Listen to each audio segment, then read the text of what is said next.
Hi everyone. Oh, are we? Sorry. Are we good? Okay. Sorry. Yes, we had a bit of a technical error. Sorry about that, but we should have it resolved by now. Let me know if there's still anything strange with the audio. So welcome back, everyone. Um, it's becoming a tradition for people to bring snacks. Last 2 weeks it was Rachel. Today it's Akshay. I feel like I should always give credit to people who bring snacks, so people bring snacks next time. So keep that in mind. Anyway, let's resume. Today we're gonna finally wrap up Indonesia Menggugat. We've been sort of on this journey with Sukarno for the past 2 weeks. We've been exploring this text, and today we're finally gonna wrap it up. Just to summarize, over the past 2 weeks, we've been following along with Sukarno's economic critique of the Dutch system, and that's part 1 and 2 of sort of what we were talking about. And today we're finally going to part 3 and 4, where he sort of starts proposing the idea of Indonesia. Like we've critiqued the system. Now, what do we do with this? What do we do? How do we act? I mean, in many ways, this is sort of the culmination of what we've been doing so far, right? This is where we finally construct Indonesia. This is where Sukarno finally presents the idea of Indonesia in relation to the Dutch. And for the past 2 weeks, we've been sort of going back and forth between the text and history. Today, we're going to focus mostly on the text.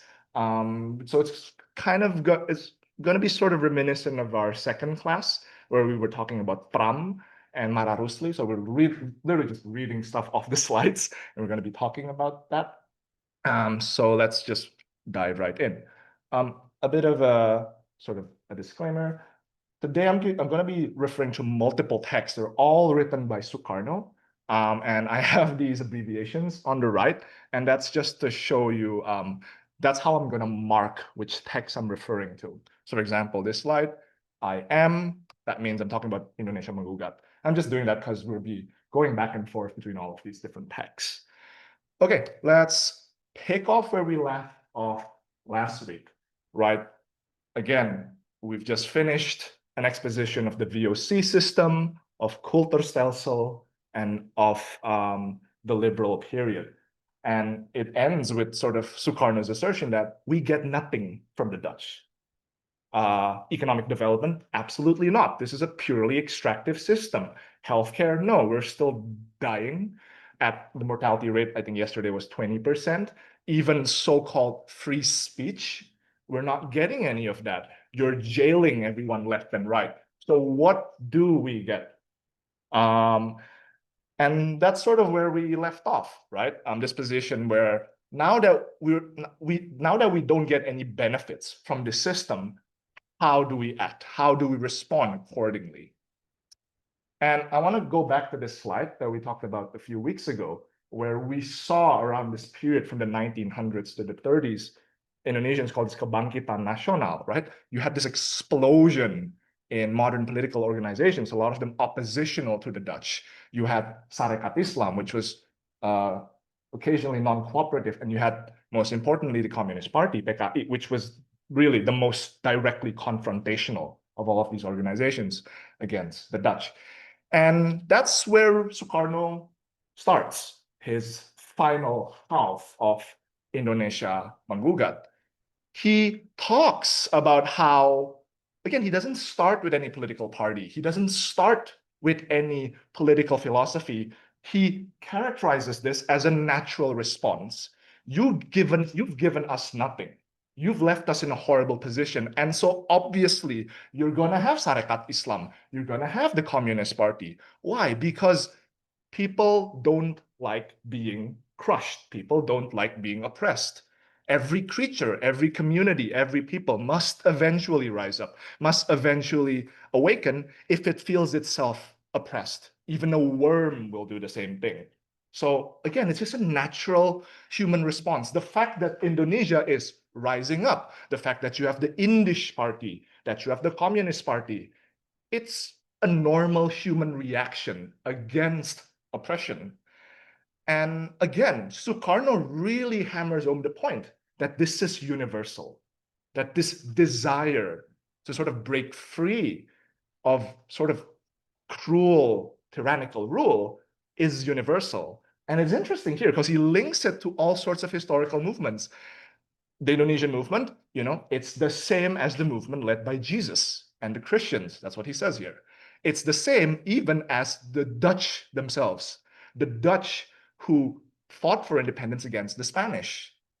He mentions here also the European democratic revolutions in the 18th and 19th centuries against absolutism. The French Revolution belongs in this tradition. The socialist movements, the labor movements that are fighting against capitalism, and of course, all the nationalist anti-colonial movements taking place at the same time.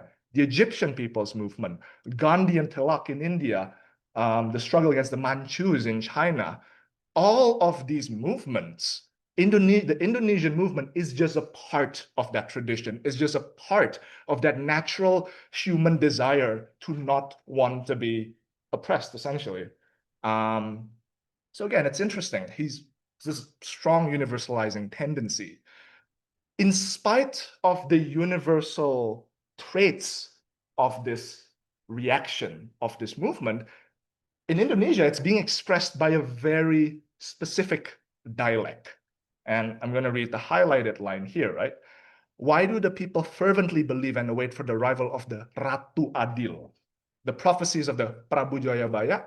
And again, the words that he uses here, the Imam Mahdi, Eru Cakra, Wali Songo. These are, and I'll talk a bit more about them in the next slide. These are very Indonesian terms. Indonesian terms that sort of signal this awaiting for a messianic figure, almost a revolution, perhaps even. And again, this is an expression of the tearful heart of the people that never stops waiting or hoping for salvation. And they're trapped in darkness, and every hour, every second, they never stop hoping. When will the sun finally rise? When will the Imam Mahdi come? When will Ratu Adil come? And so what is this Ratu Adil?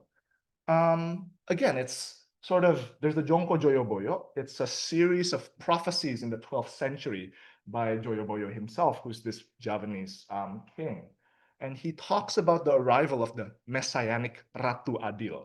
And the way it's usually sort of presented is you have this historical cycle where you have Zaman Edan, which is sort of like basically a period where everyone's kind of screwed. Sorry? Like, they say Zaman Edan is like Jahiliyyah. Like, exactly, to sort of link it to sort of Islamic history. You have Zaman Edan, Jahiliyah, and then what's going to remedy that? The arrival of Ratu Adil, who's going to bring about Zaman Mas, sort of a golden age. And a lot of figures that we've been talking about in class presented themselves as Ratu Adil. If you tuned in for Peter Carey's talk a few weeks ago, you'll have heard about Pangeran Diponegoro, Prince Diponegoro, and the Java War. Diponegoro was presented himself as the Ratu Adil. Again, Diponegoro is part of the Javanese aristocracy. He was familiar with this idea of Ratu Adil. And another guy will sort of return to him again later. Cokro Aminoto, one of the key leaders of Sarekat Islam, also presented himself and was viewed by his followers as a Ratu Adil, this sort of Javanese messianic figure.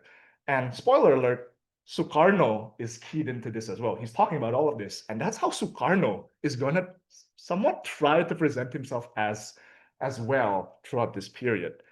Now, I do want to put out a disclaimer to sort of prime some discussions we're going to have in the coming weeks. Sukarno talks about this as an Indonesian expression, right? Ratu Adil is the Indonesian word. Is it Indonesian or is it Javanese?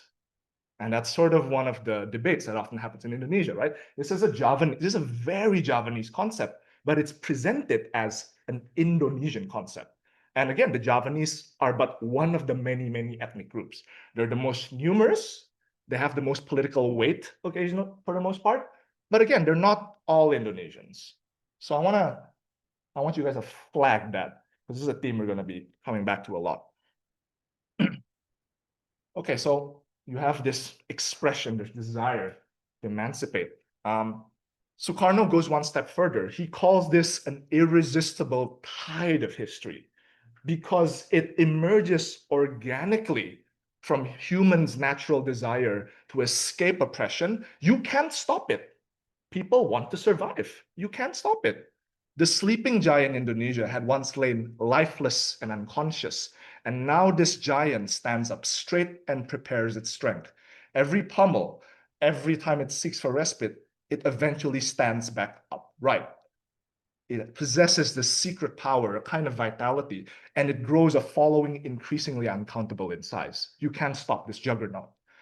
And again, remember why Sukarno is in court. Think of the PKI revolt. Think of all of these operatives, these revolutionaries who were thrown into jail. Think of Sukarno himself. Think of the members of the Indonesian National Party. They're being branded as agitators. You are stirring up ill feelings in the hearts of the Indonesian people. Remember Kartini. Remember Kartini when we were talking about a few weeks ago. People were critiquing Kartini. It's because of westernized Javanese like you that Javanese women who used to be so calm, so docile, are now rising up. And Kartini said, I have nothing to do with this. It's the social conditions. It's the social conditions that generated this. And Sukarno is making the exact same argument. It's not agitators like me. I didn't do a damn thing. You did this. You created these conditions. People are just reacting organically. I'm just here to guide it. And someone mentioned in comments that Sukarno's PNI was viewed as a continuous PKI. Exactly, that's precisely right, which makes this agitator's comment even more pressing. Again, our influence over them is a product of the suffering. It's not us, it's the conditions you created. And so, again, notice we haven't talked about any political instruments. So far, Sukarno has only characterized this as a natural response, as a natural universal reaction. Now he finally turns to the specific political vehicle. And this is his own political vehicle, the Indonesian National Party, the PNI. It was founded in 1927, and the PNI was this very aggressively anti-Dutch party. It very aggressively promoted independence and was very vocal. It was very loud. It sort of critiqued the Dutch very openly. It mobilized quite openly. And this is why Sukarno and the other key members of the PNI are basically now sort of defending themselves in court. And that's how we have Indonesia Menggugat. It was eventually reestablished after independence. It sort of disbanded not long after the court case. It was reestablished after 49. But Sukarno didn't return to lead the party because he was president at the time and he was supposed to be above party politics. One thing I do want to flag is that this was by no means the only pre-independence nationalist movement. The other big one, we're not going to talk about it that much today, is Perhimpunan Indonesia. That's in Leiden, all the way in the Netherlands. So a bunch of Indonesian students were studying there at the time. And some of the big names are Muhammad Hatta, our first vice president, and Sultan Syahrir. They were sort of members of Perhimpunan Indonesia. And they didn't always agree with the PNI and Sukarno. We'll get to that later. So again, what does the PNI believe in? The PNI believes in independence. Independence, independence, independence. And why was this something that had to be stressed? Again, not all of the organizations at this time believed in independence. Some believed, let's work together with the Dutch first. Let's collaborate with them first. And then maybe we can gradually improve things. For instance, we talked about Sarekat Islam. Sarekat Islam was not cooperative with the Dutch government in many ways, but it did not explicitly argue for independence. Budi Utomo, which is often touted as the first nationalist organization, was very collaborative with the Dutch. In another one of his works, Nationalism, Islam, and Marxism, Sukarno literally calls Budi Utomo so gentle, so placid. So again, that's sort of the diversity of political organizations that we have. And the PNI sort of stands out as, we want independence, we're not going to collaborate, right? Why is that? The argument by a lot of the collaborationist parties is that we should first get our affairs in order and then independence will automatically follow. Let's fix our business. Let's get our house in order. Then we can be independent. Sukarno says you have it backwards. We can't get our affairs in order unless we are independent. For only with national independence can we get our affairs in order. Why? Because otherwise they're just going to keep interfering with us. The Dutch are going to keep interfering with us. Why is this so important? Why does the president of the Dutch not let us, not let Indonesians get their affairs in order? And again, economics. Remember what we were talking about last week, about how a third of the Netherlands' wealth lay in the Dutch East Indies. That's why this isn't going to happen easily. Sukarno literally says, Indonesia merdeka, Belanda pun bangkrut. If Indonesia goes free, the Dutch are going to go bankrupt. So they're not going to let us do it. They're not going to let Indonesians do it. He says here again, the economic argument that we've been following over the past few weeks. The industrial West simply cannot survive without the raw agricultural products of the tropical and subtropical worlds. And because they're so dependent, they're not going to let go.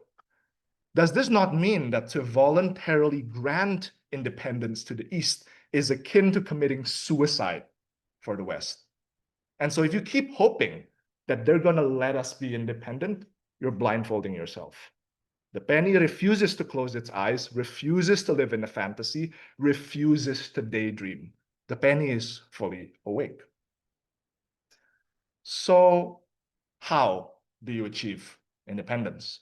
Again, you had the Sarekat Islam, you had PKI, they tried to revolt, they're all thrown in jail.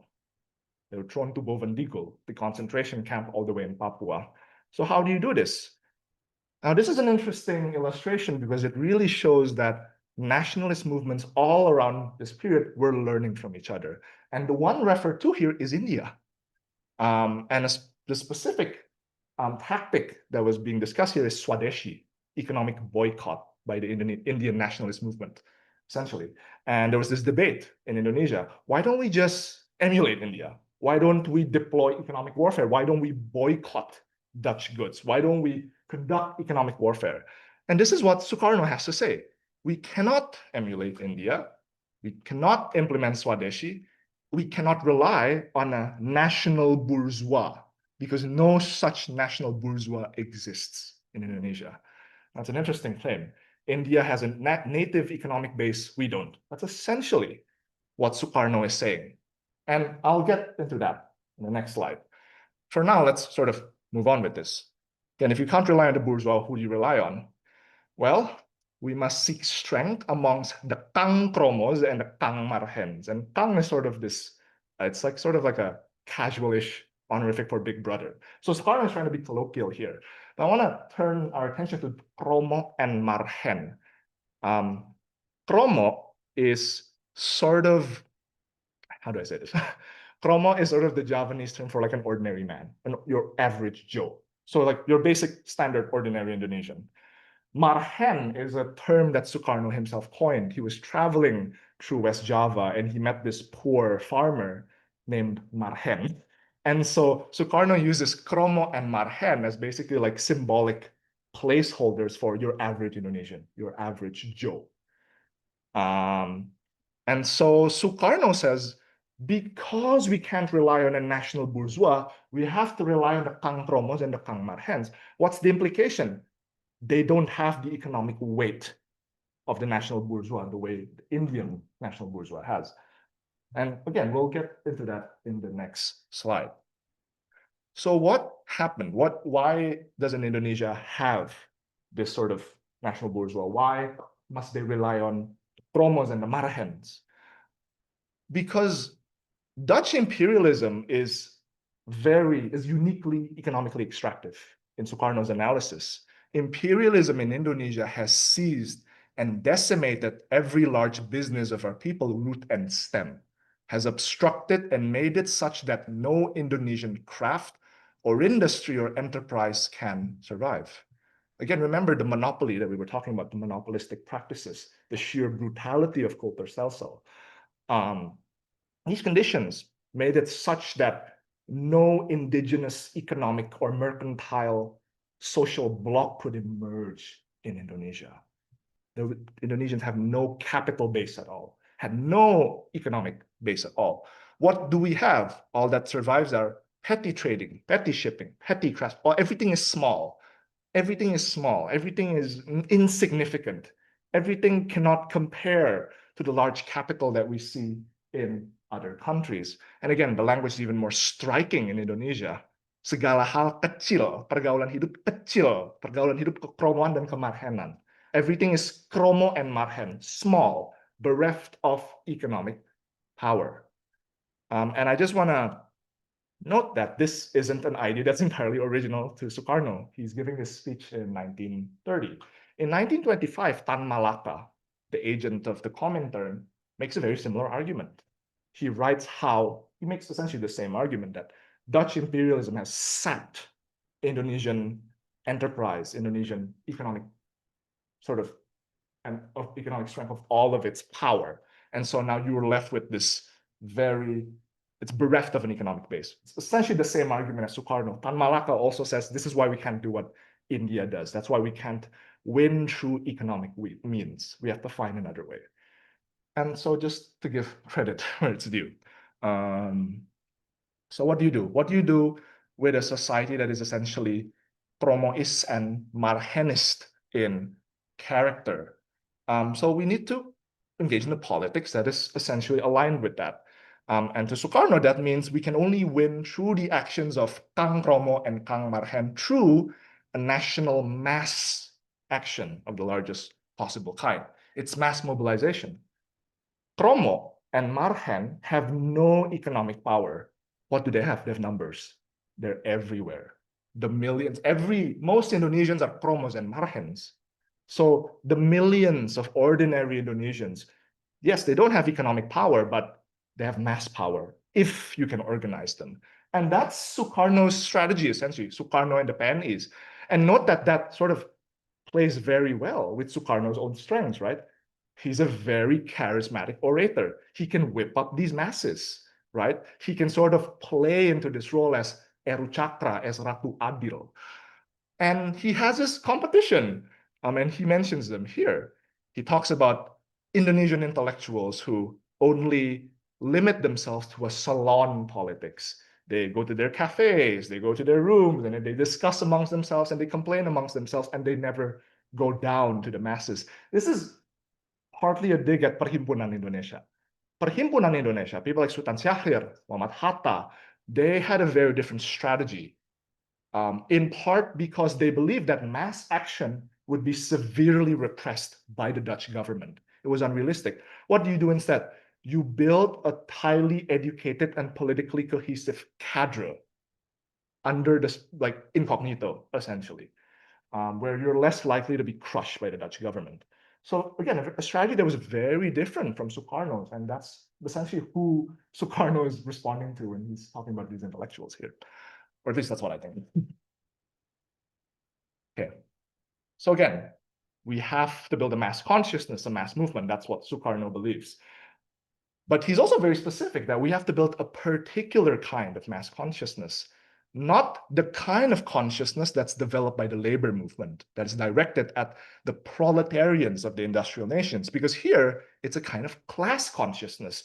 You're all workers. You should unite because you're all workers. You're all farmers. That's class consciousness.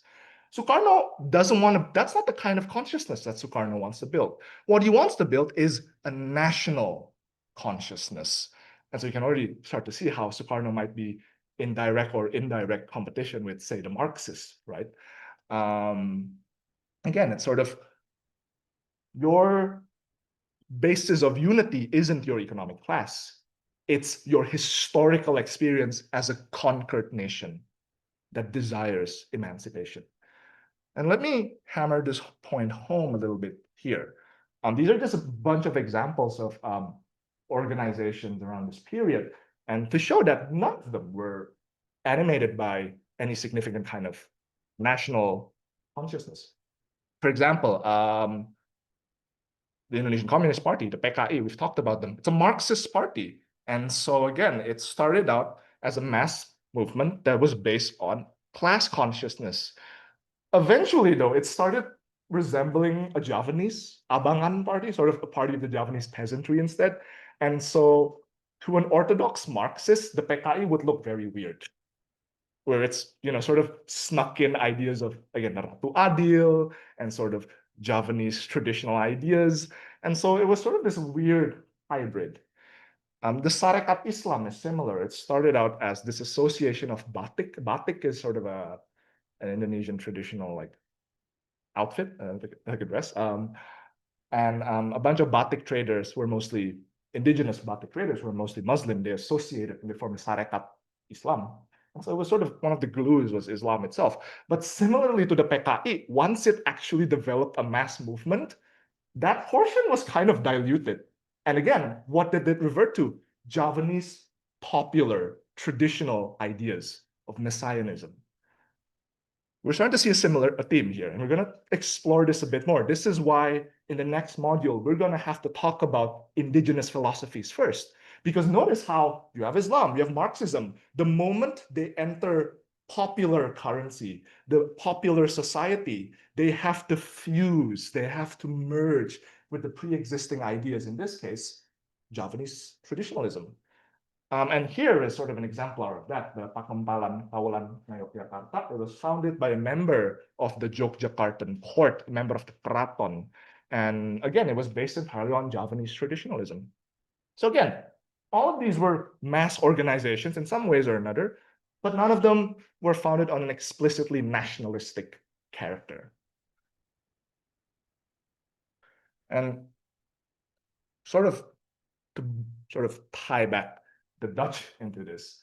Again, remember how last week we talked about Kulturstelsel? It was a system of economic and labor coercion on the one hand, but it was also a system of moral coercion. Remember what we were talking about with the myth of the lazy native. This theme resurfaces here, right?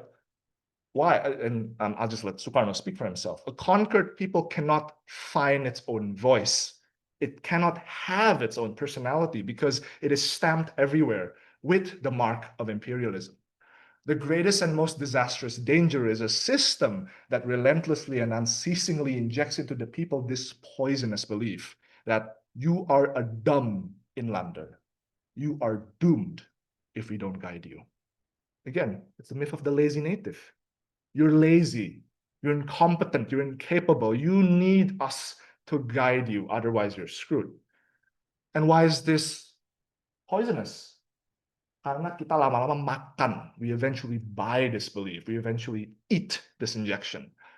And now we've internalized it. We truly believe that we are a rusty people that are incapable of anything.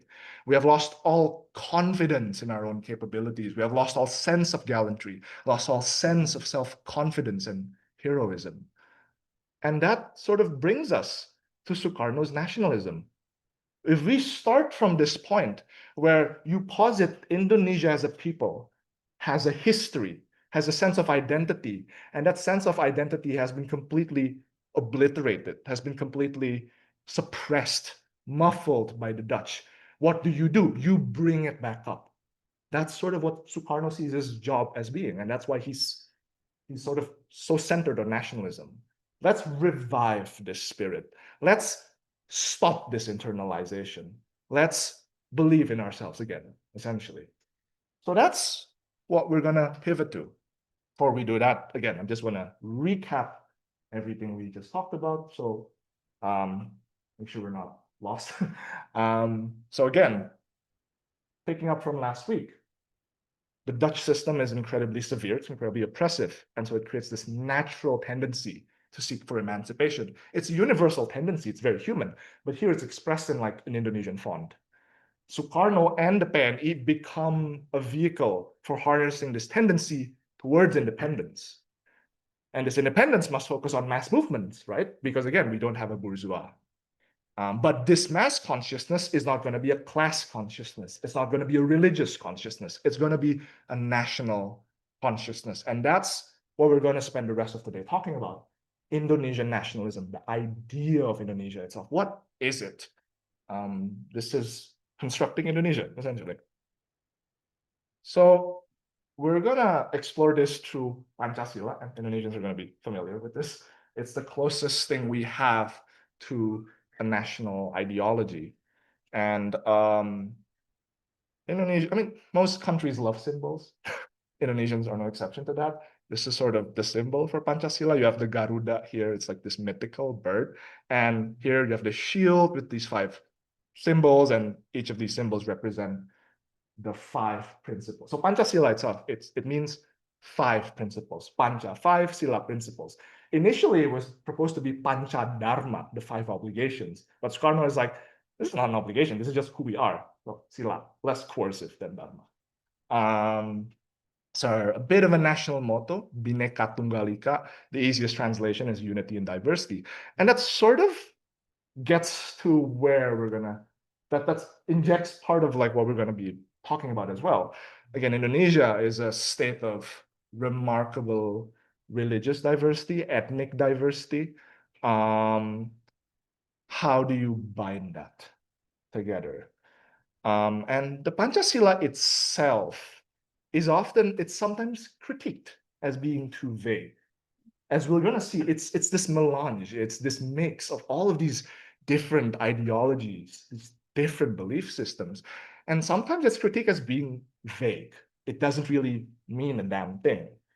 The counterpoint to that, of course, is when you have a polity this diverse, when you have all of these various religious, ethnic, ideological currents, you need something that's general enough to be able to be a container for all of these beliefs. And that's going to really come true the more we sort of talk about Pancasila. Now, Indonesian civics class.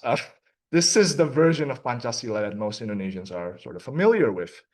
But the one that we'll be talking about today is this one. It's Sukarno's original arrangement. He proposes it in his 1945 speech, The Birth of Pancasila, lahirnya Pancasila. And they're basically the same principles, not different. It's just the wording is different and the ordering is different. So here the God part is number 1. Here's number 5. And again, there's a long process of negotiation here. Sukarno proposes this in 1945 in his speech, and then there's a committee of 9 independence leaders, includes people like Muhammad Yamin. They sort of came together and then they hashed out this new version. And this was eventually, there was a lot of back and forth, but this was essentially what the country adopted. So I'm gonna go through Sukarno's original arrangement because his arguments, to be completely honest, when I read Pancasila for the first time, I didn't understand most of it. It's like some of them is like deliberation. Yeah, deliberation is nice. Just humanity. Yeah, it sounds kind of obvious. It's it's worthwhile to actually follow through the arguments, because once you actually follow through the argument, it's like, oh, that's what he was getting at. It's not that simple. So we're going to go through this original arrangement. Again, our focus today is going to be nationalism, Indonesian identity. So we're going to spend the most time on the first one, and that's what Sukarno spent the most time as well in his speech. And so we're going to start from number 5, and we're going to work our way slowly up to the first principle. So let's do that. Again, this is sort of going back at the point we were making about Pancasila being vague. Remember this first slide from the first class where we had 4 different government systems, all of them adhere to Pancasila. All of them try to lay claim to Pancasila, right? So again, it's a system, it has to be kind of flexible if like all of these different governments can do that. In fact, the New Order government claimed that it was more Pancasilaist than Sukarno's government. And Sukarno's the guy who came up with the thing. So again, it's vague enough to be able to be sort of bended and like remold it in many ways. Now a bit more about sort of this vague. We talked about how Pancasila was this melange, this blend of ideas. Part of this is linked to Sukarno himself, and specifically sort of a Javanese conception of harmony and power, sort of blending things together. When Sukarno was younger, he was a student at the home of Cokro Aminoto, who was one of the main leaders of Sarekat Islam. Again, another one of those charismatic Ratu Adil people. And what's interesting are Sukarno's like Sukarno's fellow students. They all represented the major ideological strains of the Indonesian Revolution. Samaun, Alimin, and Musso were all communists.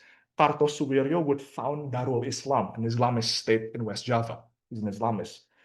And they all sort of coexisted under Cokro Aminoto's house. And Sukarno learned a lot from this. And Sukarno sort of saw this as sort of, okay, this is what I kind of want to do, right? I want to create this house, this container that can sort of fuse and blend all of these disparate ideas together.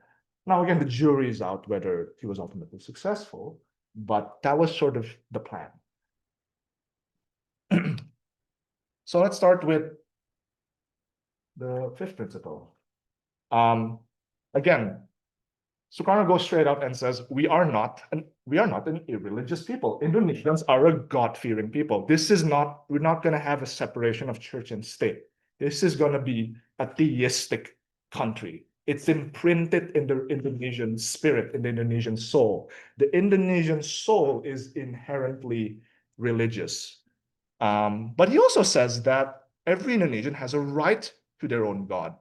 Again, this is an incredibly religiously diverse country. The vast majority of Indonesians are Muslims, but you have pockets, large pockets of other minorities, and even the Muslim community itself is not monolithic.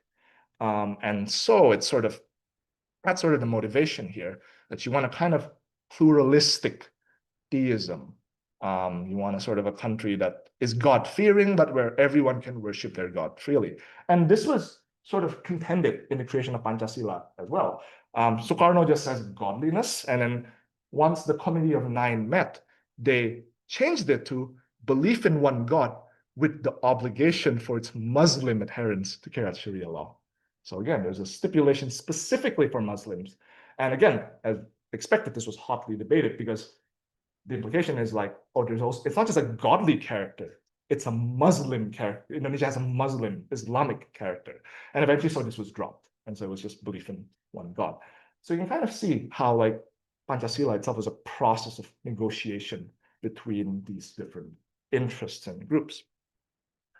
It's kind of, we'll talk more about this when we start talking about Islam in the later modules.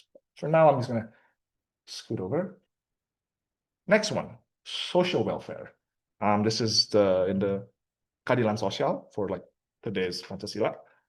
And again, it simply means that we want a prosperous country, right?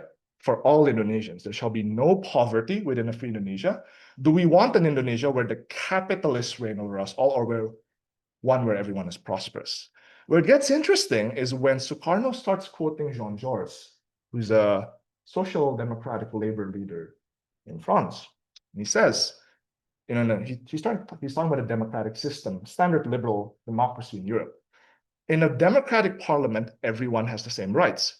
A labor representative that has those political rights can topple a minister in parliament. In parliament, he's like a king, but in his workplace, in the factory, today he fells a minister, tomorrow he's thrown into the streets. He's rendered werkloos, unemployed, without anything to eat. So this is the classic social democrat Marxist leftist argument at the time, which is you can't just have political equality, you need economic equality as well. Otherwise, the sort of the rights you have in parliament can be negated by your lack of rights in your workplace. So again, the previous sila, we saw the influence of religion, of not just Islam, but all the major religions. Here we see the influence of Marxism, of all the leftist movements that was happening across the world, really, at the time. Again, we'll talk more about that in module 3 when we get to Marxism. But for now, let's just pivot to what he says next. So it's very interesting. So we want democracy, but we don't want Western democracy, but a kind of deliberative system, permusyawaratan, that brings us life. And that's an interesting argument to make, right? That almost like there's a suggestion that we can do democracy better than the West. And that's an argument that Muhammad Hatta makes very explicitly in his writings on cooperatives and on social democracy. He writes that the problem with socialism in the West is that it's built on this foundation of individual rights, liberal democracy. That's all good, but that sort of makes socialism hard. Socialism is going to be easier for us because we're a collective society. We can do democracy better than the West. We can do socialism better than the West.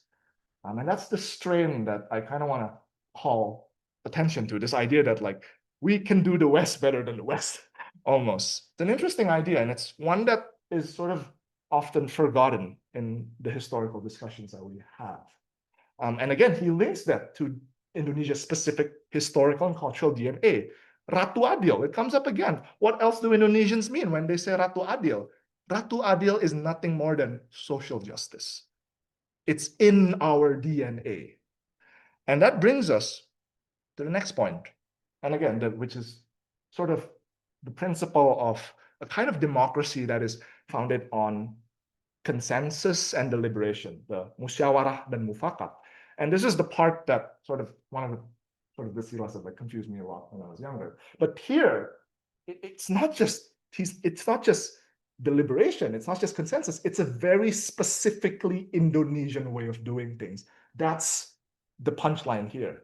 And this very specifically Indonesian way of doing things is what is going to let us maybe be better than the West. To do what, and this idea is going to keep coming up again and again and again. Hatta in his text specifically says this idea of musyawarah is drawn directly from the traditional village, because that's how decisions are made in the traditional village. Again, we don't just want democracy, we want an Indonesian kind of democracy. And here he says that, you know, once we have a deliberative body, we'll solve all of our issues there. And the example uses is religion. If you want an Islamic state, fight for the Islamic state in musyawarah, through the deliberative body. If you want a Christian state, do the same thing. Fair play. That's essentially what it says. So that's third principle. This is the other one that confused me when I was on the sort of humanity part, but yeah, of course it's a good thing. The arguments are really, really interesting. So again, Sukarno, big nationalist. And now he sort of starts getting at the perverse side of nationalism. The principle of nationalism has its dangers. What's this danger? That it might get perverted into a kind of chauvinism, a belief that Indonesia über alles. Indonesia is better than everyone else. And so that's what this principle is fighting back against. And Sukarno is very specific about this example. What is this chauvinistic nationalism that we want to avoid? It's the one that's currently spreading through Europe. This is from Lahirnya Pancasila, 1945. What's happening in Europe right now? A kind that proclaims Deutschland über alles, that none can compare to Germania, that they are an exalted people with blonde hair and blue eyes, an Aryan race that sees itself at the apex of the world, while the other people stand utterly worthless. And that's why we have the second principle. This is the kind of nationalism that we don't want. We do not want to become the Nazi party, because Indonesia is but a small slice of the world. So we want a community of nations where all of these nationalisms can coexist. And Sukarno calls it internationalism. So again, it's sort of this twin partner that's there to temper the work successes of nationalism. Kemanusiaan dan adil dan beradab. That's essentially what it is. Nationalism that's encoded in a broader human sentiment.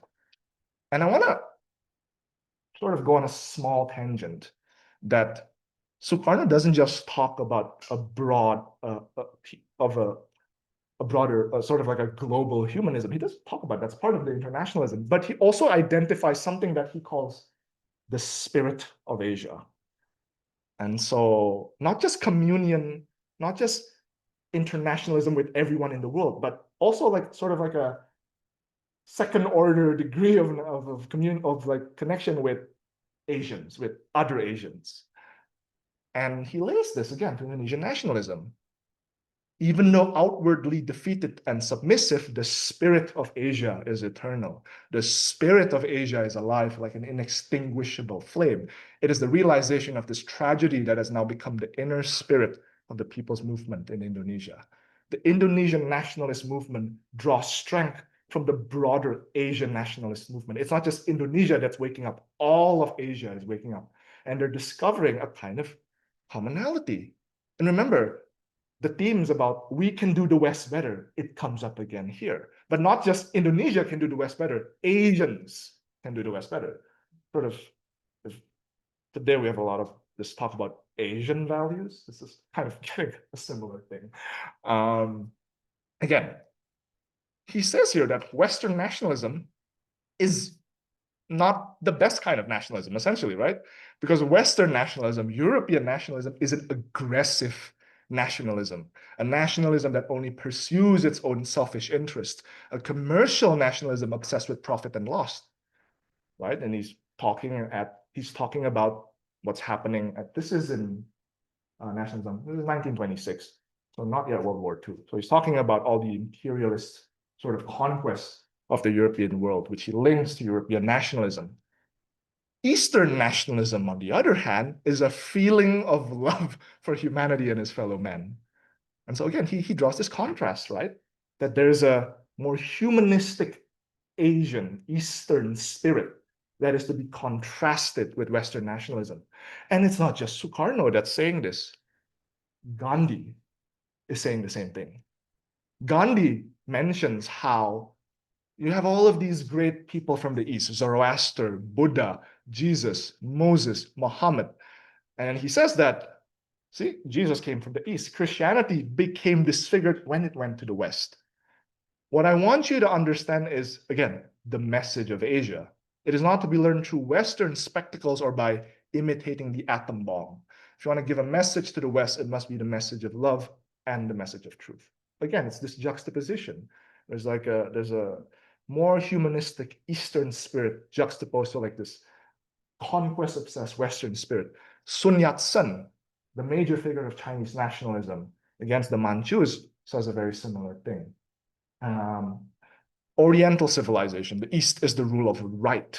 Occidental civilization of Europe is the rule of might, right juxtaposed to might. If we want to realize Pan-Asianism in this world, what should be its foundation if not our ancient civilization and culture? The foundations are benevolence and virtue. With this as a sound foundation, we learn science from Europe for industrial development and the improvement of our armaments, but not for oppression or destruction like the Europeans, but purely for our self-defense. Again, there's this idea, right, that the West has mastered these material, these scientific arts, and that's a good thing, but they're not the best stewards of it because they deploy it to what? Build an atom bomb, to conquer other peoples. We can do it better. Again, it's sort of almost like a precursor of sort of the modern discourse on Asian values. Whether Asian nations have actually done this is debatable, but that was sort of the idealism that was motivating a lot of these movements, a lot of these discussions at the time. So let's finally go to nationalism itself. And Sukarno starts to build this idea in his speech. And first he starts with geography. Even a small child looking at the map of the world can show that the islands of Indonesia form a natural unity. This is very striking language. Show a map to a kid, he can say, this is obviously one country. This is obviously one nation. It's just obvious. Like, it's obvious. Like, why are we debating this? And if, say, a part of that wants to secede, or another country decides to divide it and sort of create a new nation out of it, to Sukarno, that would be violating a natural integrity, right? And it's natural. Why? Because all of this is just according, again, this is again the naturalness of this all. It comes out again. It's according to a geopolitics ordained by God. God ordained that this is going to be Indonesia. That's it's obvious. It's natural. And that's sort of like this is sort of like his famous quote of Sabang to Merauke, right? Island stretching from the tip of northern Sumatra all the way to Irian. And so you have, again, it's a natural geographic unity. What's implicated with that as well is a natural ethnic unity, right? Minangkabau, Madura, Jogja, Sunda, Bugis, all of these ethnic groups, they all naturally belong. They don't belong alone. It's all of them, all of the people of this nation. That's the geographic element of it all. This idea of unity extends to ideology as well. Again, remember, like we had all of these different strains. We had Islam, we have Marxism, and Sukarno here is trying to reconcile them. And for Sukarno, nationalism is the potential glue that can bind them together. For example, why might Islam be incompatible with nationalism? Islam knows no nation. So, okay, it might be opposed in that way. Same thing with Marxism. Marxism espouses internationalism and is international and interracial. So on the surface, they don't seem entirely compatible with nationalism. I won't get into this debate now because, again, we'll cover it in Module 4. But Sukarno thinks this is completely surmountable. And I'll give a little bit of a sneak peek. Why? Because they all have the same experience. They all desire to live as one. They feel, be they Marxist or Islamic, that they are members of one group, one nation, because they have shared for hundreds of years a unity of historical experience. For hundreds of years, they have shared a common experience of bondage. And it is this unity of historical experience, this common lot, which creates a feeling of belonging. That's nationalism. You're a Marxist, you're a Muslim, you're a Christian, but you all live in the same land and you've all been oppressed by the Dutch. That's why we all get each other. That's why we all understand each other. That's essentially what he's saying. And again, Sukarno turns again to other nationalist movements. He talks about Gandhi, and Gandhi's nationalism was allowed him to unite Muslims with Hindus, Parsis, Jains, and Sikhs. He talks about the Chinese Nationalist Party, the Kuomintang, allying with the Chinese Communist Party. This happened in 1926. Sukarno was lucky because the year after, the Kuomintang purged the communists. So, anyway, and what was the glue? What allows nationalism to be this binding force, this glue? Again, it's the second principle. It's the humanitarian, this humanity that's inherent to the nationalism that Sukarno wants to promote. Again, Gandhi. For me, my love of my country is part of my love for all mankind. I am a patriot because I am a human being, and act as a human being. I do not exclude anyone.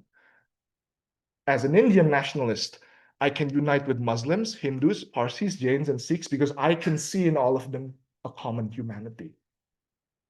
Nationalism is humaneness. Nationalism is humanity. And so nationalism can connect with everyone within that group. That's sort of the idea. To be nationalist is to be human because nationalism is humane. So I have a callback to the second principle, second sila. And we go back to the idea of history. I have this quote that we sort of encountered when we were talking about Benedict Anderson about how a nation is a sociological organism moving through time. This idea comes back again. Remember, Indonesia is obviously a geographic unity. It's obviously a union. He deploys a similar argument here with history. Pancasila is the essence of all the feelings and sentiments which for decades, for hundreds and thousands of years have dwelt in the soul of the people of Indonesia. It's always been there. It's always been there. We're just pulling it out. Or to use Ben Anderson's argument, it's finally woken up. And then he invokes Indonesia's mythical past. He talks about Sriwijaya. He talks about Mataram. He talks about Majapahit, about Sultan Agung. This past, don't you feel proud to be associated with them? And remember, Ben Anderson, he was cataloging the works of Greek nationalists. They were saying exactly the same thing. Like, remember Aristotle? Remember the Spartans? We're descended from them. Let's reclaim that heritage. And again, remember this, what we were talking about how this national voice, this national spirit is being stifled by Dutch rule. This is the antidote. We weren't always like this. Is there any Indonesian whose heart doesn't ache when he remembers that its flag used to be seen and respected by people all the way in Madagascar, all the way in Persia and China. And so if we were able to do this once, we can do it again. Maybe we can do it better. We have it in us. Just look at the history. But this relationship with the past is fraught. Why? Again, remember, when we're talking about Minka, we're talking about Kartini, Pramudia Nantatur, there's a tension between people like Sukarno and the traditional aristocracy, right? This so-called feudal world. And Kartini, again, is the clearest example of that, right? Who sort of argues that essentially Javanese women have long been kept in the dark by the traditional aristocracy. And Sukarno repeats this idea. We have no desire to resurrect that feudal past. We do not condone and infatuate ourselves with those feudal rules. And again, remember, 2 weeks ago, Sukarno basically calls Srivijaya and Majapahit as imperialist powers. So we admire them. That's our heritage, but we're not going to take everything. So what part of this that we want? It's the Indonesian past and feudalism. What do we want? We want the past without the feudalism. Because at the very least, the feudalism of the past was a living feudalism. It wasn't racked in pain. It was full of vitality. It wasn't. It stopped. Oh, sorry about that. Sorry. The Zoom just stopped working. Let me try to re-enter. Sorry about that.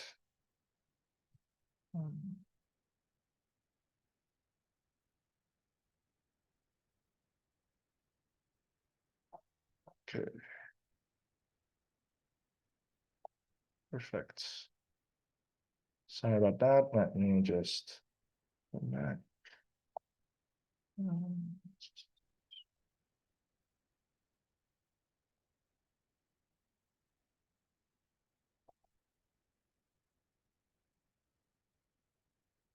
Okay. Is it good? Okay, perfect. Sorry about that. Yeah. So again, it's this idea that we want the past without the feudalism, because at the very least, even though it was feudal, it was living. And maybe if the Dutch never came, it would eventually be able to continue its journey and eventually become a modern society. So Indonesian, but not feudal, Indonesian, but modern. And that's sort of what Sukarno wants. So this is sort of some of his last notes on nationalism. And he writes this later on, after independence.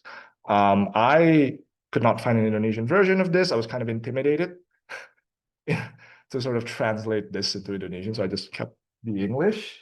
But I think it's worth reading in full because I think this sums up everything we've been talking about. Now, I saw the looks on everyone's faces. It's a natural unity. It's a geopolitics of God. This is absurd. This doesn't make sense. I want to argue, not to sort of, again, the goal here is to sort of be as sympathetic to Sukarno as possible. We can push back against him later, but for now, we'll try to be completely sympathetic to him. That's the point. This is not an analytical idea. It's not X plus Y equals Z. It's not pros here, cons here, nationalism analysis done. It's a feeling. And every community is a feeling. Think of your closest friends. Think of the people you hang out with. Why are you with them? Why do you like them? It's a feeling. At the end of the day, it's a feeling. You can tell all your stories, but it's a feeling. And Indonesia nationalism for Sukarno is fundamentally a feeling. It's not entirely rational. Is Indonesia just a chain of islands? From Java, Sumatra, Kalimantan, Sulawesi, Bali, Lombok, Sumbawa, Flores, Sumba, the Moluccas, Irian. Is that Indonesia? Again, call back to the first class. Is Indonesia only what is drawn on the map? It's not just that. It's a mythos. Indonesia is a mythos. It's primal, it's a feeling. Not just Java plus Sumatra plus Kalimantan plus Bali and Lombok. That soil is Indonesia. It's beautiful mountains of glorious shimmering blue. Those are Indonesia. The white bulging clouds are Indonesia. The dome of the blue sky above our earth is Indonesia. The radiance of the eyes of little children by the roadside is Indonesia. The songs chanted at Silaturahmi, the savory foods we eat, all of this is Indonesia for us. Indonesia for us is the totality of all of the feelings that live deep in our hearts and which make us ready to struggle, ready to work our fingers to the bone, ready to make sacrifices, ready to go to the gallows, ready to be exiled to the jungle for tens of years. This is Indonesia. It's a feeling. It's this collection of sentiments. It's this collection of expressions. And this is going to be politically decisive too, because most Indonesians of the time, they're not literate. You can't unpack a theoretical idea. You cannot shove Marxism down their throats. You cannot shove a sophisticated Quranic interpretation down their throats. But you can appeal to their sense of deep feeling, their intuition, their gut. Once Indonesia becomes a feeling, what can you do? You make it symbolic. And this becomes a symbolic language, a language of sentiment. And that's what's going to break through to the masses. And that's what we're going to see in a few weeks. It's this language. It's this understanding of nationalism as something fundamentally based on feeling, based on symbols. That's going to be decisive. We'll have Sukarno have the last word. Some of the last lines of Indonesia Menggugat as to why he thinks nationalism is important. What sort of is at the end of the bridge of nationalism? It makes our people see the future as a sunrise, bright and glimmering, and fills their hearts with rising expectations.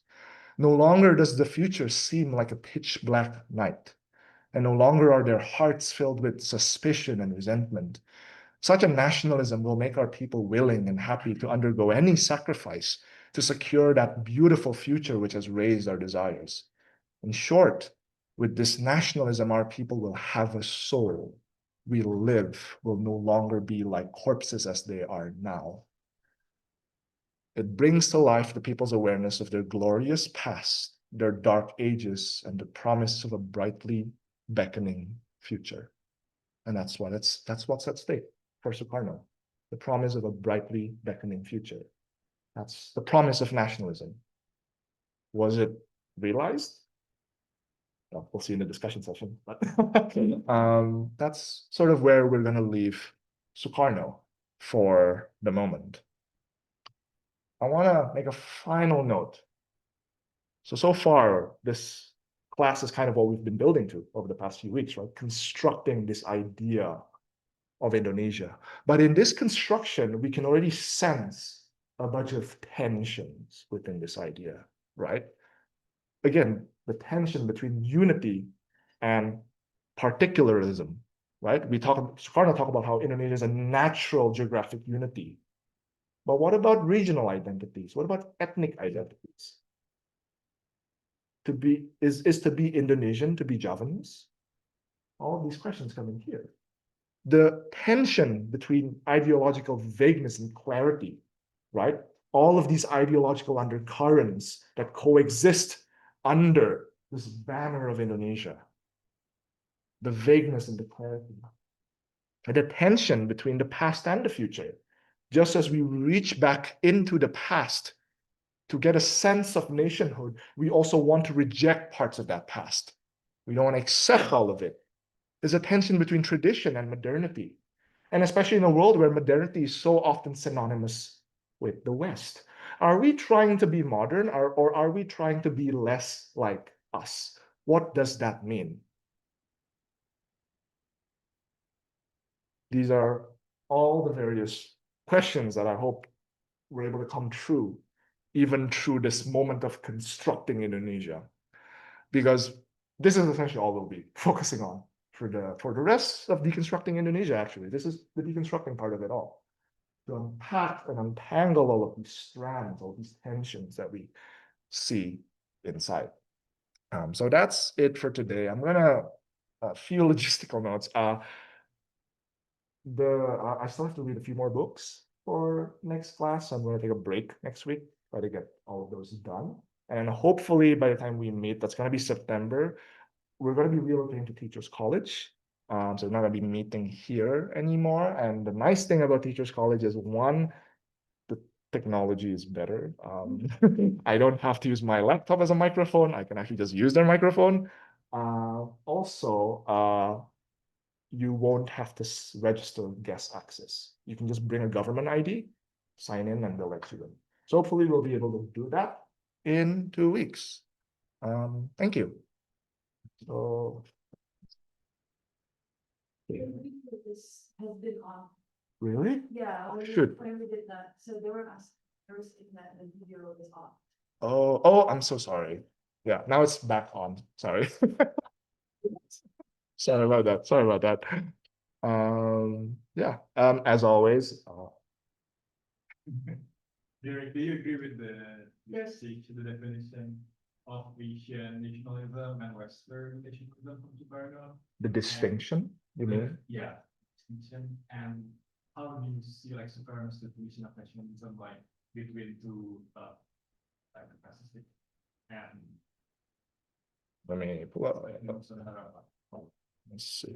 Define to Oh, I didn't know what you mean. This one, right? yeah, like Yeah. Pacific and India, Asia and Australia. But he only wants like West Papua, not East Papua. to be covered in Indonesia. So that's good question. Yeah. Yeah. That's a good one. What do I think? I haven't really thought about what I think. I'm just focused on like prison research. Questions in the chat. Yeah. Maybe let's leave that for the end. We can pin that, and actually we can all share what we think about that, because I think it's interesting. I don't know. I was going through the materials and it's like, wow, it's spirit of Asia. That's sort of, and like it's not just Sukarno saying that, it's literally other nationalists are saying that too. So for now, let's just go to other questions first. Let's start with in person, if anyone wants to, questions, comments, anything. We have a lot on Zoom too. Mhm. Mhm. Like or the rock and to the Western platform. I wouldn't have told people, hey, I'm Asian. Like, go around like, hey, I'm just Indonesian or I'm Southeast Asian, like, period. Yeah, But yeah, the idea of relating to also the Pan-Asianism life, I thought that was interesting. I didn't know that he thought about this in that way, because this idea only came to me when I came to the West. Because I could only think about this when I felt and understood what the West thought about us. Right. So for me, it was like, oh, he really was educated. I mean, there's a lot of things I don't agree with, obviously with him. But he really was educated. He really was beyond what Indonesia, the common Indonesia was capable of at that time. Because like I said, like as an Indonesian, I wouldn't have like, hey, I'm Asian, and I actually hate telling people I'm Asian because I'm Indonesian and that's it. And like Asia is huge, right? Yeah. But I just think the way that he does in this sense, and him during that time saying this was interesting. And also like with Gandhi, I love how like Gandhi is mentioned a lot in this presentation. But I also recently, this is not like anything against Gandhi or anything, but I actually recently found out how racist he was. That actually made me think, but it made me think about, okay, what was his motivation? Was he racist because he was using it as a tool to advance his own thing? Or was he truly racist? No. So those are like things that came up in my head, flashing thoughts in my head. But other than that, yeah. Yeah. For the first one, two comments. That I think you hit the nail on the head with how you refer to Sukarno's education. And I think in many ways, sort of, we covered this in our third class on Pramudia Nantatur, where a lot of these elites, precisely as you said, they were in between worlds. And so they were able to, they defined themselves primarily against the West and often use Western concepts and Western perspectives to shape this definition. Perhaps in the same way that immigrants in the US do as well. And I think that's part of why we have the spirit of Asia, because like all of these nationalists, a lot of these nationalist leaders had similar backgrounds, as in like very westernized, highly Western educated Asians, so to speak. The second thing I would mention is that it's curious how specific to Asia, Asia wasn't the only colonized part of the world. And I haven't really did a lot of research into this, but it would be interesting to see how this evolves as we go up to the Bandung conference, which is the Asia Africa conference, and see if this sort of morphed in any way. The Gandhi as racist comment, I don't know much about Gandhi beyond what I have to put in here, so I don't know if anyone maybe wants to say a few words. I also went to South Africa, and it was like, you wanted Indians to be seen as like a neutral, like not Indians. Just for the British Indians were like, like, kind of like how the Dutch saw Indonesians, right? But when he went to South Africa, it was a whole nother environment. And there was apartheid, segregation. So he was arguing that Indians have to like for a white and black person, they have to use like different entries. For example, he was arguing that Indians should go with either. I think he argued that Indians have to have their own entrance, sort of considered as like on an equal, but not equal to the black. Oh yeah. Yeah. Yeah. Do you want to? I mean, can you watch? So really like Nami as much.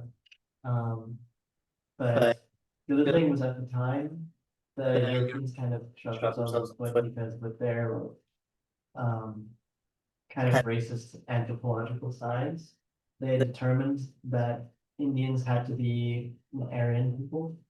So one of the arguments that was very popular at the time among Indians was, okay, if we're Aryans, why are we still treated as like subhuman like everyone else? And there was even a court case in the US where a Sikh Indian immigrant was trying to use the science of the time to say that he shouldn't have to use like colored people's facilities and things like that. And essentially the court decision was, well, you don't look white, so you're not Aryan. And then the guy killed himself.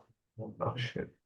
So Somebody was saying that it's about young Gandhi, he would change that political view on racism after the 1930s. I don't know.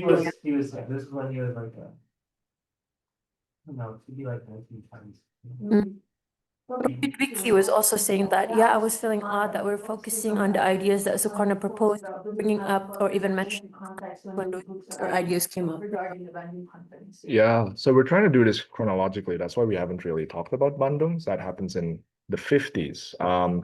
And like we kind of hinted at some of the context and with especially say how a lot of these nationalist leaders were sort of viewed themselves again, the Dutch, the Western lens is decisive, the sense of being in between worlds, which we talked about when we were sort of going into Pram. But yes, I think we could have made it a bit more explicit. But a lot of these like traditions, like say political Islam, Marxism, all of these strains, we'll go into them in further detail in the next modules. That's why we sort of skimmed through some of them. Next to in like 5 months. So You want to check the comments on the chat? sure. Does anyone want to say anything? Yeah. Yeah, James, go ahead. A little controversial, but he has, he wrote this in 1926, right? The spirit of age. This one, yes, 1926. Okay, so I was just wondering what he thought of Japan at this time. Because Japan kind of was, for a lot of countries like Turkey and for Africans living under colonial rule, Japan has come kind of the champion for, taking on what they thought was like all the best parts of the Europeans, their science, their economic power, and creating an independent nation. So I was wondering, what do you think of Japan at this time? Yeah. So Sun Yat-sen. Sun Yat-sen himself had a pretty positive view. Well, at least in the Pan-Asianism speech. I haven't read a lot of Sun Yat-sen stuff. So he saw like Japan was the first country to rise up. Pramodia repeats the same sentiment, but not this. I don't know if it's necessarily what he felt, but he was sort of, it was like he used his characters as a mouthpiece in his words, especially Minka. Sukarno himself, I was hoping to find a full quote here, but I don't think I cut it off. He mentions that Japan was also an imperialist power. He says there, but modern imperialism in Asia has only appeared in Japan in recent times. So far, that's the only explicit statement on Japan that I've encountered. So, and this was in 1930. So at least in 1930, Sukarno does label Japan as an imperialist power as well. Tan Malaka in 1925, he takes basically the Third International's view, and I think he says exactly the same thing, that Japan is just an imperialist like that. So I guess maybe if you try to piece them together, it's like a love-hate relationship. Like it's sort of like, oh, you're so cool, but like, ew. Anyone else in class? think it's all about the things that really happen mostly. I mean, they are not new, they're just commonly increasingly worse and increasingly transparent. But one of the things that I've always felt sort of like a disconnect with is that idea that Indonesia was focused on, like you said, it's a feeling.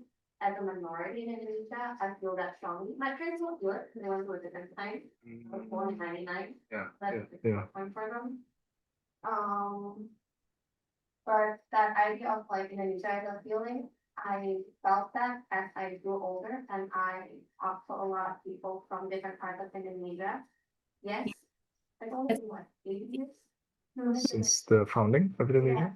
Yeah, actually, yeah. But I've met people even in the most rural part of Indonesia and Bangladesh also, and they resonate the same feeling as me. And these are people who are like not in government, they don't have any power, they're just like normal people, but they understand the sort of the ideology of that nation.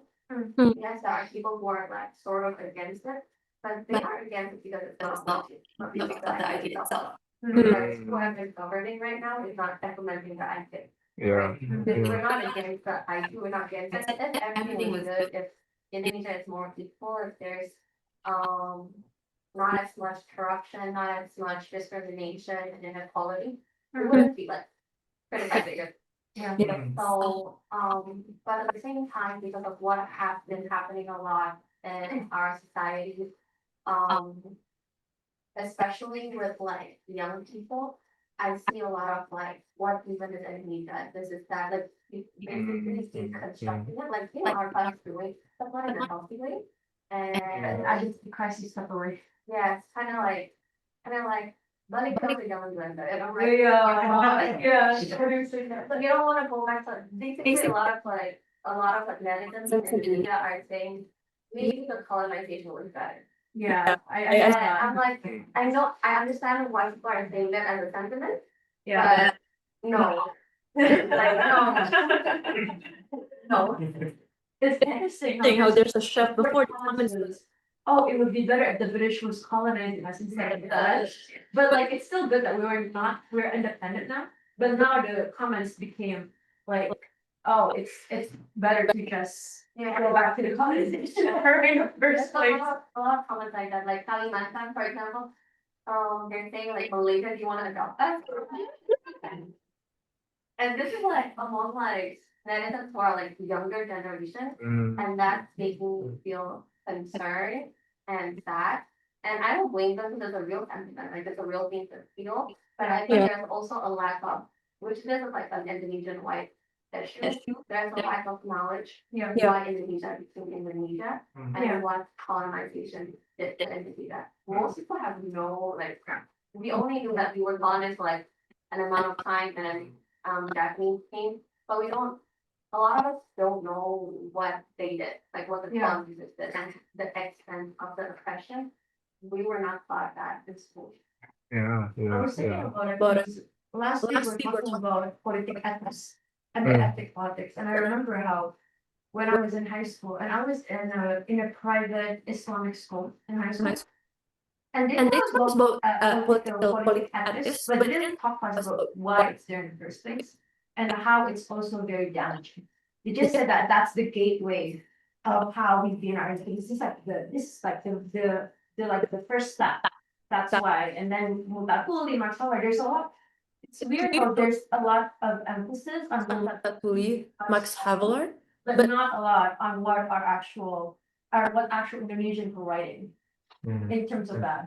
Because like what Sukarno was writing about politic ethics, he was very like frank about it, right? But in school, we didn't talk about Indonesian Menggugat. We talked about Mutatuli, but we didn't talk about Indonesian Menggugat. yeah. I think it's like, and that's what shocked me the most preparing for this class, because I didn't read any of these texts really before I had to for class. It's shocking what you read in some of them. It's not what you expect. It's not what you expect at all. And even Kartini, someone like Kartini, who's like, it's sort of, she's celebrated everywhere. It's like she's like a sticker, It's like, oh, you dress like Kartini, she's so cool. But Yeah, like you read actually what Kartini says, like, wow, this did not see this coming. She's as critical towards the Javanese as she is towards the Dutch. That was there's this really good article. It's one of the readings for one of our sessions by Ariel Herianto. It's called Nyayon Tosoro. It's about Nyayon Tosoro, who's like one of the main characters of Bumi Manus, of the Buru Quartet by Pram. And he writes about how like Nyayon Tosoro is sort of one of the protagonists of a decisive figure, a symbol of like sort of what Indonesia could be at the time. He also says that she would have probably been killed in the Bersiap period. Modern Indonesians would have sort of maybe seen her as a collaborator or not even that, but like someone who was like not Indonesian enough. The brutal thing. Yeah, and so we've lost a lot of that complex history, and a lot of that complexity comes from the fact that, again, Indonesia is as much an anti-Dutch thing as it was a product of the Dutch. Yeah. We spoke about how, if you look at the Malay world, if we look at Southeast Asia, well, the Malay world mostly, the countries that emerge correspond perfectly to colonial lines. Malaysia is British, Indonesia is Dutch, Timor is Portuguese, the Philippines are Spanish. It's striking how you see this complete sort of alignment. But I don't want to say too much. I saw a lot of like murmurs and reactions to your so I wanted to open the room to anyone who wanted to comment, or anyone in Zoom really. Oh, there's also one last thing, one last note. What's interesting was because I'm doing Islamic studies in Southeast Asia, so I work with some Malaysians and Singaporeans. And what was interesting about what their perception of Nusantara is, because they would say we're also Nusantara, but Indonesians always say Nusantara for themselves. Yeah. They would say like, oh, you guys always think Nusantara is you, but we're also Nusantara. There's an interesting, I don't want to fudge up the names, but there was also a movement at one point for Indonesia and Malaysia to unite as one nation. So sort of like greater Malaysia or something, greater Indonesia, greater Malaysia, something like that. So this is interesting because I've never heard of this. And then also like Sukarno's own policy during Demokrasi Terpimpin, during the guided democracy in the 60s, where he wanted to basically crush Malaysia. You saw Malaysia as sort of the creation of the British colonial state, and he wanted to break Malaysia essentially. So it's sort of and we will see this. I don't think we'll get to it in our class, so maybe I can talk about it a bit. But we saw how Sukarno ended with how like this sort of brightly beckoning future. It didn't last. The moment independence happened, the debates were intense and vitriolic. All of these figures turn on each other very, very quickly, and the unifying feeling was disappointment that this didn't really pan out the way we wanted it to. should we go to? So the Zoom question? Mhm. I can do that. Because there's a lot. Oh, okay. There's a lot of Zoom questions. Okay. Let's go from like, should I go from like beginning-ish?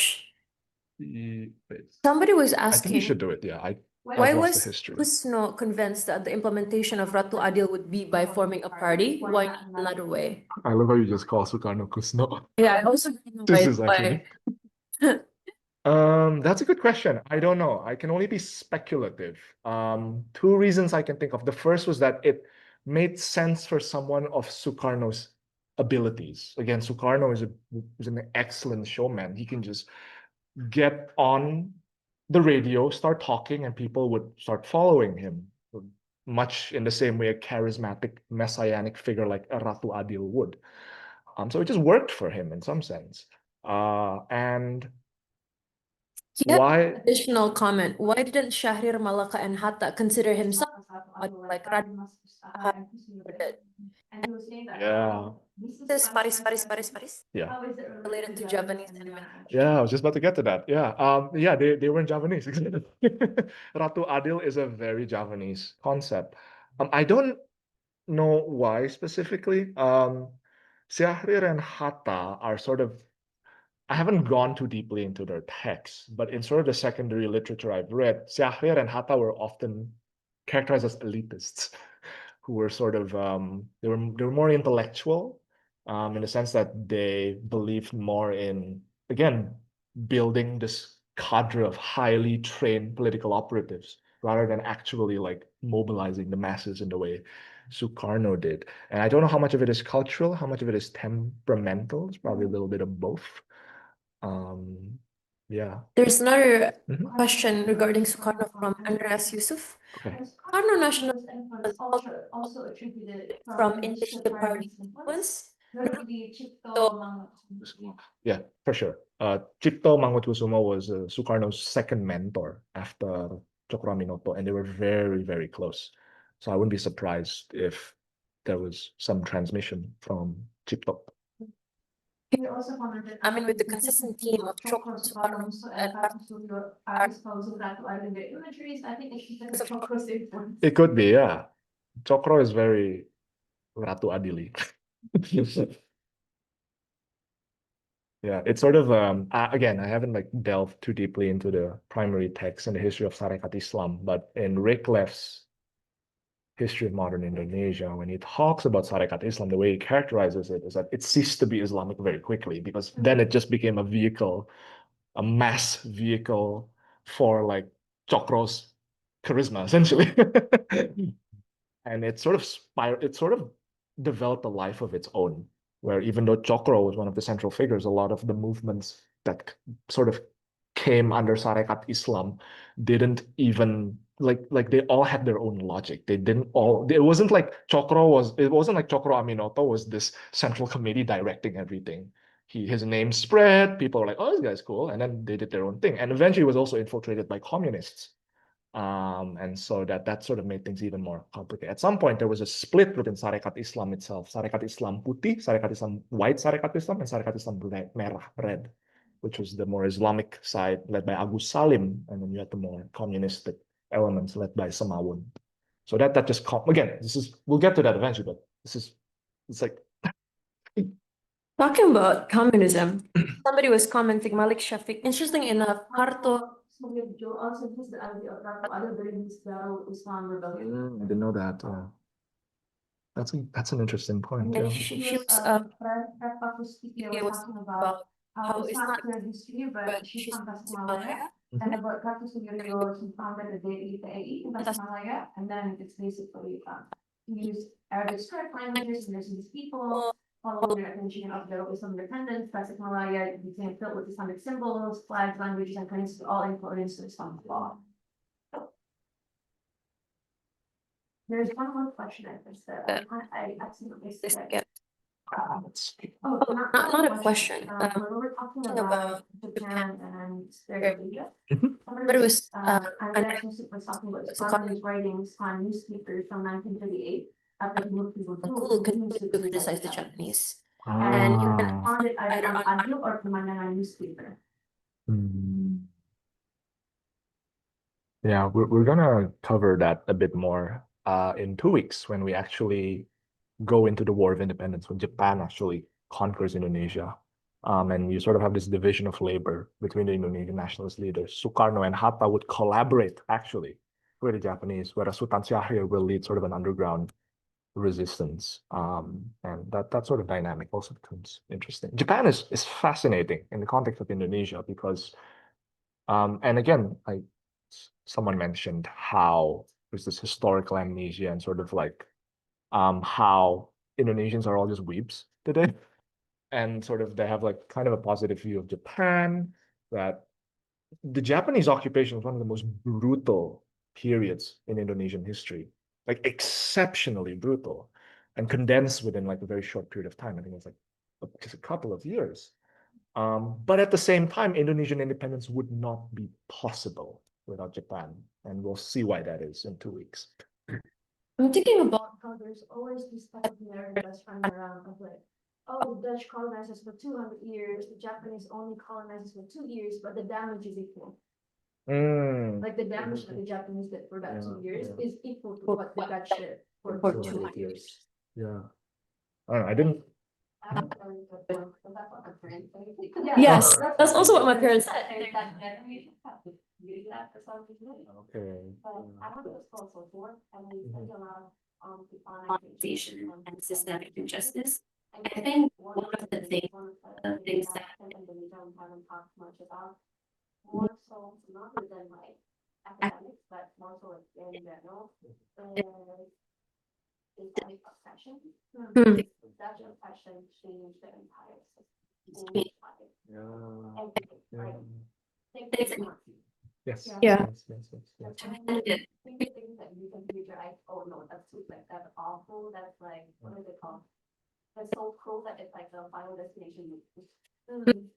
So those are the you can see, but like most of the time the things that impact like the days like government and corruption, health, equality, those are the steps. Those are not like, oh no, we were in a final destination, but we did all. Right. So I think there needs to be more conversation about like this oppression. The same conversation actually gets over about like there's a lot of people, I don't know what to call them, but sort of like saying, oh, you know, about the French Prime Minister who said that Africa cannot support themselves, they can't manage themselves yet. That, or sort of that, saying that a certain country or a certain region cannot manage themselves because they don't have to feel this and that. But it's sort of like blaming countries for doing like perpetuating that discriminated like narrative. But the original reason of why these countries can even end up in such conditions is because somebody destroyed their systems, like their civilization, function, beliefs, their tribal laws function was completely different. Yeah. And that's what happened in Asia, like the change and entirely like the way you live, the way you think. Yeah. It's like I always say like, why do we expect that after centuries of colonization and it's only been 80 years, why do we expect the rights to get better? Like when you send a soldier out to war, they can get less than a month. They come back and it takes years to heal, or even something never heal, right? So why do we expect that after 80 years things will just keep it like shiny and like shimmering? Right. There's all these Asians out there like colonization where a lot of people change.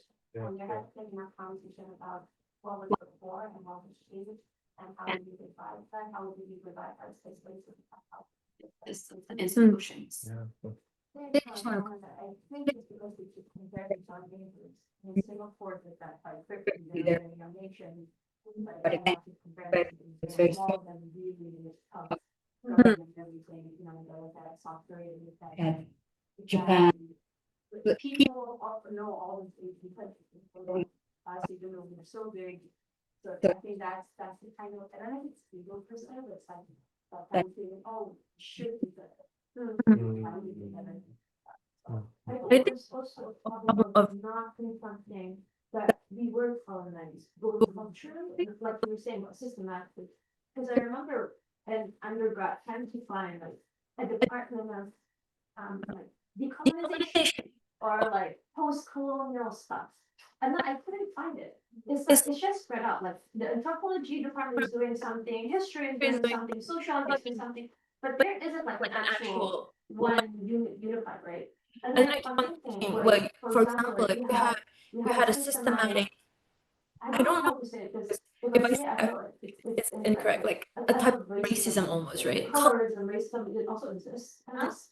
But people say, oh, Indonesia, we don't see colors. We're all yellow, black, white, whatever color we are, we don't see colors. We actually do. We see colors very, very well, especially if we're talking about Papua. Like we see colors pretty starkly, but people they don't like to talk about it. Because we're like, oh, we're just colonized in the way of natural resources. Because the Dutch came and then they just like extract from us, capitalists, blah, blah, blah.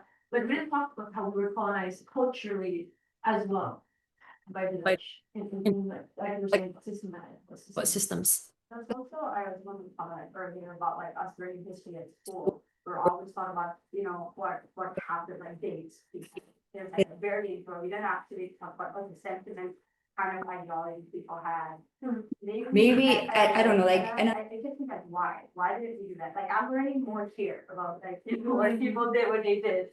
And what kind of mindset that people have, and why people have that, that's what you got home. Now people are a lot more curious, but maybe it's because they don't, I don't know, it's that, I think it's a leftover of that cultural oppression that you don't want people, you want people to know what happened, but you don't want the ideas to grow, maybe.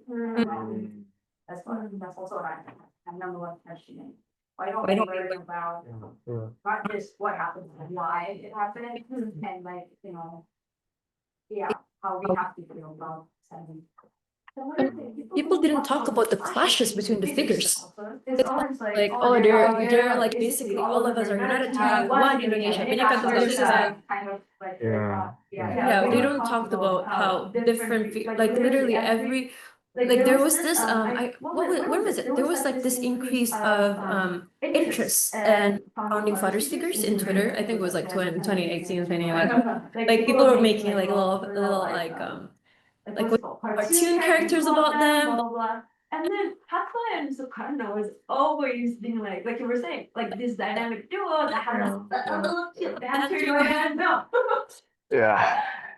They were like they had very big stark differences, and I thought that because like literally yesterday somebody was having like a little moment like, oh, Hatha is like, is there for me to go, like when Hatha is going to be his wife, is that for me to go, bye, and then they were talking it with different, everyone was like, like, when you gotta go, whatever, like, what is it, like, High School Musical again, you're like, Troy. He's like, oh. Oh, there's also scenes too. Oh. Yeah, this is also like few quotes. Sukarno and Hatta and Sukarno, they're not friendly. I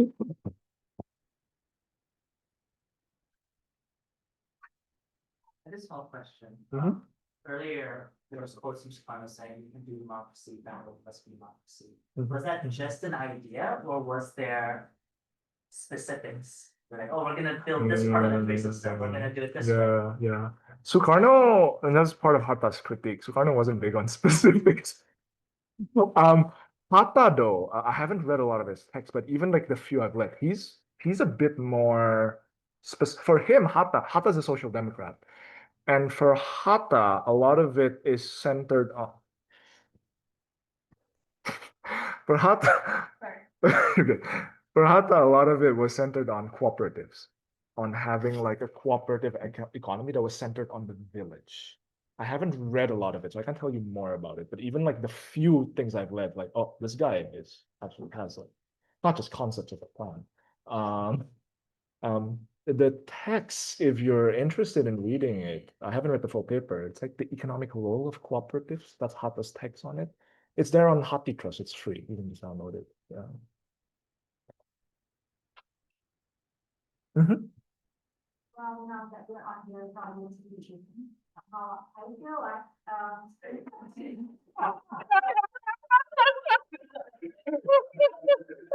Bye, Vishnu.